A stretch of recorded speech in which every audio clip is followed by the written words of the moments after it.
అన్ని సంబంధాలకు ఆధారం అపేక్ష. భర్త ఎలా ఉండాలని అడిగితే నా జీవితాన్ని సుఖ సంతోషాలతో నింపేయాలంటారు. భార్య ఎలా ఉండాలని అడిగితే ఎప్పటికీ నా పట్ల అంకితమై ఉండాలంటారు. సంతానం ఎలా ఉండాలంటే తమకు సేవ చేయాలని తమ ఆదేశాలు పాటించాలి అంటారు.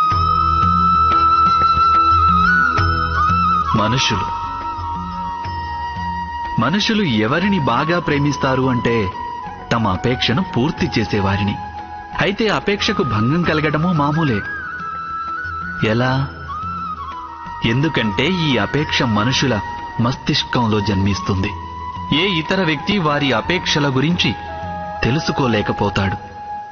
పూర్తి చేయాలన్న తపన ఎంతగా ఉన్నప్పటికీ ఏ మనిషి ఇతరుల అపేక్షలను పూర్తి చేయలేకపోతాడు. ఇక అక్కడి నుంచే జన్మిస్తుంది సంఘర్షణ.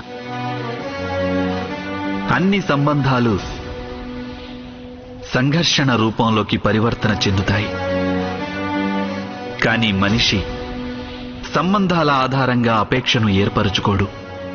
అలాగే స్వీకరించేది కూడా కేవలం సంబంధానికున్న ఆధారాన్నే. అయితే ఈ జీవితం స్వయంగా తనలో సుఖశాంతులను నింపుకోలేదా? మీరే ఆలోచించండి.